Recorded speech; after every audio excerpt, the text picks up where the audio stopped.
നമസ്കാരം. വയനാട്ടിൽ എം.പി ആയിരുന്ന രാഹുൽ ഗാന്ധി വയനാട് ജനതയ്ക്ക് വേണ്ടി എന്ത് ചെയ്തു എന്ന് ചോദിച്ചാൽ ഒന്നും ചെയ്തില്ല എന്ന കാര്യമേ പറയാനുള്ളൂ.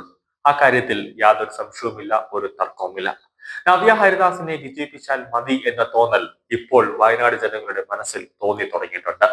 വയനാടിനെ മൊത്തത്തിൽ പിടിച്ചു കുലുക്കിക്കൊണ്ട് ഉരുൾപൊട്ടൽ വന്നപ്പോഴും എം.പി എന്ന നിലയിൽ രാഹുൽ ഗാന്ധിയോ പ്രിയങ്ക ഗാന്ധിയോ വയനാട്ടിൽ എത്തിയില്ല.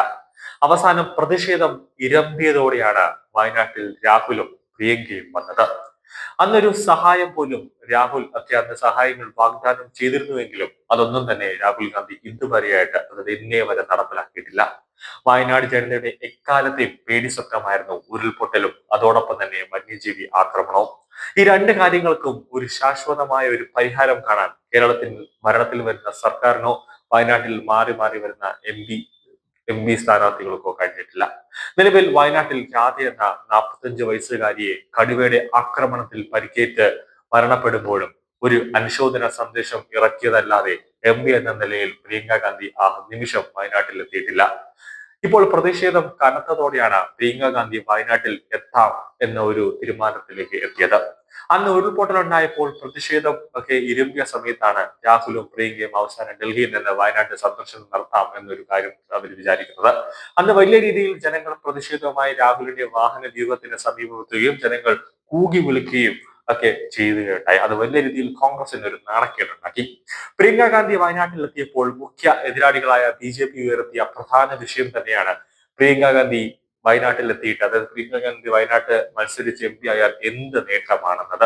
മാവേലി വരുന്നത് പോലെ വർഷത്തിൽ ഒരിക്കൽ വന്ന് കൈവീശി പോകുന്ന ഏർപ്പാട് പാടില്ല എന്നായിരുന്നു എതിർപ്പിന്റെ സന്ദേശം കോൺഗ്രസിന് നൽകിയത് ബി.ജെ.പി. തെരഞ്ഞെടുപ്പിൽ വിജയിച്ച ശേഷം ഒരു പ്രാവശ്യമാണ് പ്രിയങ്ക ഗാന്ധി വയനാട് മണ്ഡലത്തിലെത്തിയത്.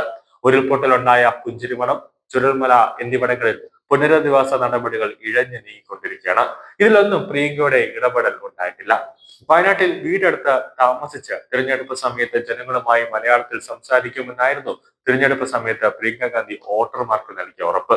പക്ഷെ ആ ഉറപ്പ് ഇന്ന് വരെ പാലിച്ചിട്ടില്ല. നവ്യ ഹരിദാസ് ആയിരുന്നപ്പോഴെങ്കിൽ, അത് നവ്യ ഹരിദാസ് ആണ് വയനാട്ടിൽ എം.പി ആയിരുന്നെങ്കിൽ ഇപ്പോൾ ആ നിമിഷം തന്നെ ഓടിയെത്തുമായിരുന്നു. കൂടാതെ ബി.ജെ.പി പ്രവർത്തകരും യുവമോർച്ച പ്രവർത്തകരടക്കം സഹായത്തിനെത്തുമായിരുന്നു. മുസ്ലിം ലീഗിന്റെ കാരുണ്യം കൊണ്ട് 5 ലക്ഷത്തിന്റെ ഭൂരിപക്ഷത്തിൽ ഓരോ വർഷവും, അതായത് ഓരോ 5 വർഷം കൂടുമ്പോൾ രാഹുലും പ്രിയങ്കയും ജയിക്കുന്നു. അതിനുശേഷം പിന്നെ അടുത്ത 5 വർഷം ലോക്സഭാ തെരഞ്ഞെടുപ്പ് സമയത്ത് മാത്രമാണ് ഓടിയെത്തുന്നത്. ജനങ്ങളെ കണ്ണിൽ പൊടിയിടാൻ വേണ്ടി മാത്രം കോൺഗ്രസിലെ ഈ രണ്ട് ഒരു പ്രയോജനമില്ലാത്ത രാഹുലിനെ പ്രിയങ്കയെ പോലത്തെ നേതാക്കളെ എന്തിനാണ് വയനാട് ജനത ഇനിയും ഇനിയും ഓരോ തവണയും വിജയിപ്പിച്ചു വിടുന്നത്?